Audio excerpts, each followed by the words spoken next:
Olá, meus irmãos, tudo bem com vocês? A paz de Cristo para todos. No vídeo de hoje, nós vamos tentar responder a seguinte questão: após a morte, após o juízo particular, os mortos ficam em um estado de dormição?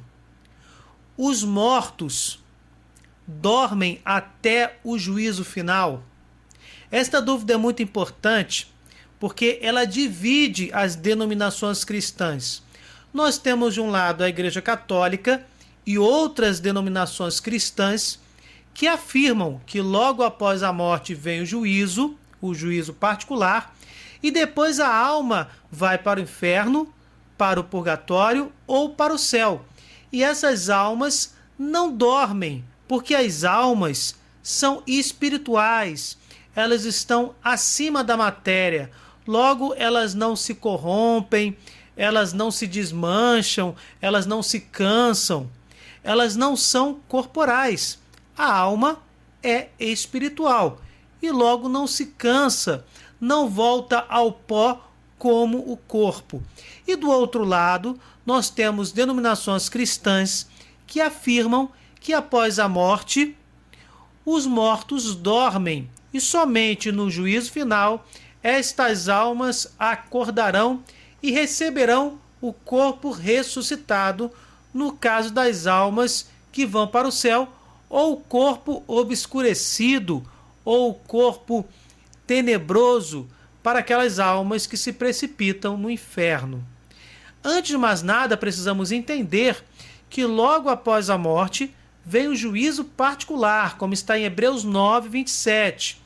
A alma, iluminada pelo justo juiz, que é Jesus Cristo, poderá ver diante da sua vida pregressa, da sua vida mortal, diante dos seus feitos na peregrinação terrestre, ela poderá perceber se ela está pronta, está em estado de graça, preparada para estar com Deus na Jerusalém Celestial, em plena comunhão com Ele, e que chamamos de céu, ou se precisa de purificação de quaisquer desordens espirituais ou danos provocados por pecados mortais confessados.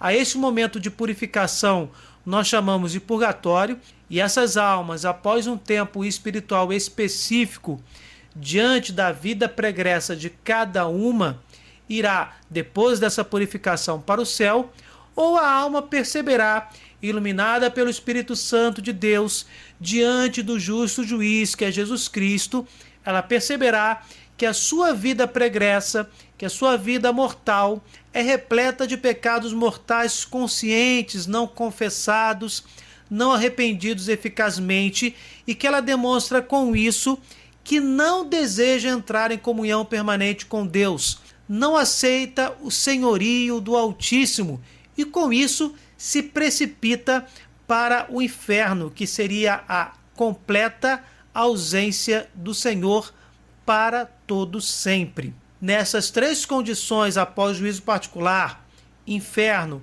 purgatório e céu, as almas estariam conscientes. Mas será que esta crença de que os mortos não estão dormindo tem algum amparo nas Sagradas Escrituras, na tradição apostólica e no magistério da Igreja? O que os santos dizem sobre esta questão? Antes de mais nada, eu indico para vocês um vídeo que nós fizemos sobre o assunto, bastante detalhado, onde inclusive analisamos os termos originais que indicam de forma errônea que algumas denominações cristãs acreditem que os mortos estão dormindo no pó. Não deixem de assistir, porque com certeza completará este vídeo. Link na descrição. Enfim, será que os mortos estão dormindo? O que os santos falam sobre isso? O que as Sagradas Escrituras falam sobre este tema? E a tradição apostólica? E o magistério da Igreja? Vemos em Apocalipse 6, do 9 ao 11, que as almas dos justos martirizados aspiram, na presença de Deus, a plena restauração da ordem e da justiça violadas pelo pecado, e assim esperam algo que ainda não aconteceu e que vai acontecer só na parousia, no retorno de Jesus em plena glória, no juízo final. Embora elas já estejam revestidas de vestes brancas, que é símbolo da vitória final e da bem-aventurança, continuam a acompanhar a nossa história, aguardando com expectativa o julgamento do Senhor. Jesus contou a parábola do rico Epulão e do mendigo Lázaro. Isso mostra que permaneciam vivos em suas almas. A carta aos Hebreus diz que seremos julgados após a morte.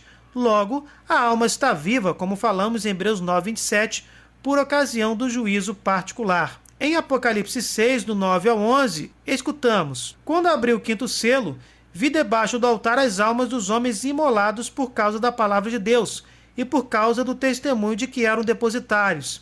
E clamavam em alta voz, dizendo: Até quando tu, que és o Senhor, o Santo, o verdadeiro, ficarás sem fazer justiça e sem vingar o nosso sangue contra os habitantes da terra?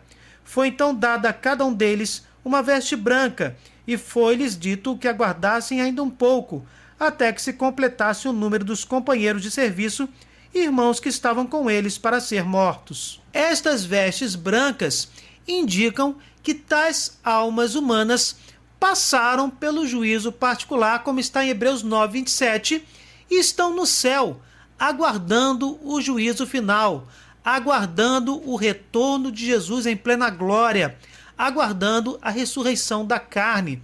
São almas que estão salvas, estão em plena comunhão com Deus e estão completamente conscientes. Antes de morrer, São Domingos, fundador dos dominicanos, disse a seus filhos: Não choreis, ser-vos-ei mais útil após a minha morte e ajudar-vos-ei mais eficazmente do que durante a minha vida. E Santa Teresinha do Menino Jesus disse antes de morrer: Passarei meu céu fazendo bem na terra. A intercessão dos santos é uma bela realidade. A Igreja Católica sempre acreditou que as pessoas que morreram perfeitamente santas imediatamente vão para o céu, isto é, para a comunhão com Deus, após o juízo particular. Nos primórdios do cristianismo, os cristãos já celebravam a missa sobre o túmulo dos mártires para suplicar-lhes a intercessão. Mesmo no Antigo Testamento, já encontramos uma base bíblica desta intercessão dos que já estão na glória de Deus. No segundo livro de Macabeus, o povo judeu estava em guerra contra os gentios, liderados por Judas Macabeus.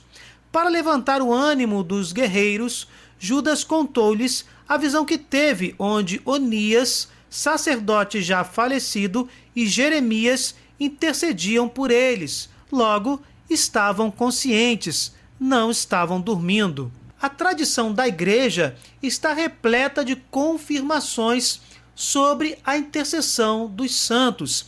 E esta crença, esta certeza da fé de que os santos celestiais intercedem pela purificação das almas do purgatório e pela vida daqueles que ainda peregrinam neste mundo, essa certeza da fé está completamente relacionada com a questão de que as almas não estão dormindo após a morte, porque elas precisam estar conscientes para fazer esta intercessão. São Jerônimo, o doutor da Igreja, disse: se os apóstolos e mártires, enquanto estavam em sua carne mortal e ainda necessitados de cuidar de si, ainda podiam orar pelos outros, muito mais agora que já receberam a coroa de suas vitórias e triunfos.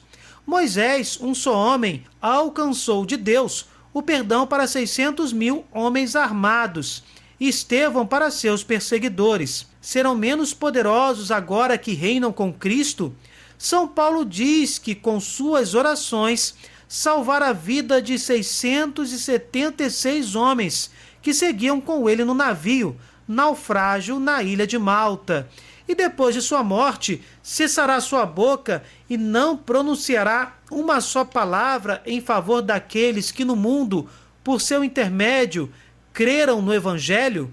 Santo Hilário de Poitiers, bispo e doutor da Igreja, garantia que aos que fizeram tudo o que tiveram ao seu alcance para permanecer fiéis, não lhes faltará nem a guarda dos anjos, nem a proteção dos santos. São Cirilo de Jerusalém, bispo de Jerusalém e doutor da Igreja, afirmava que comemoramos os que adormeceram no Senhor antes de nós, patriarcas, profetas, apóstolos e mártires, para que Deus, por sua intercessão e orações, se digne receber as nossas. Mas o que diz o magistério da Igreja de uma forma bem sintética sobre este assunto?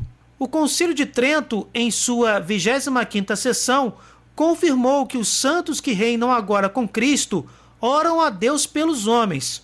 É bom e proveitoso invocá-los suplicantemente e recorrer às suas orações e intercessões, para que vos obtenham benefícios de Deus, por nosso Senhor Jesus Cristo, único Redentor e Salvador nosso. São ímpios os que negam que se devam invocar os santos que já gozam da eterna felicidade no céu, os que afirmam que eles não oram pelos homens, os que declaram que lhes pedir por cada um de nós em particular é idolatria, rejeita a palavra de Deus e se opõe à honra de Jesus Cristo, único mediador entre Deus e os homens.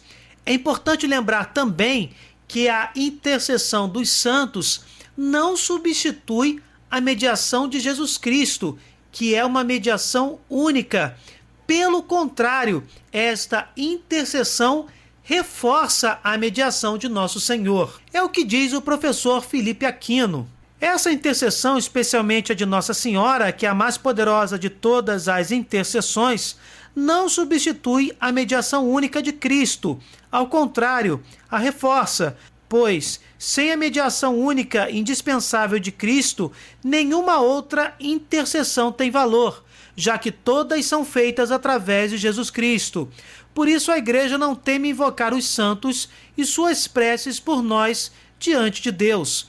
É por isso também que a Igreja recomenda que os pais ponham nomes de santos em seus filhos, a fim de que tenham desde pequenos um patrono no céu.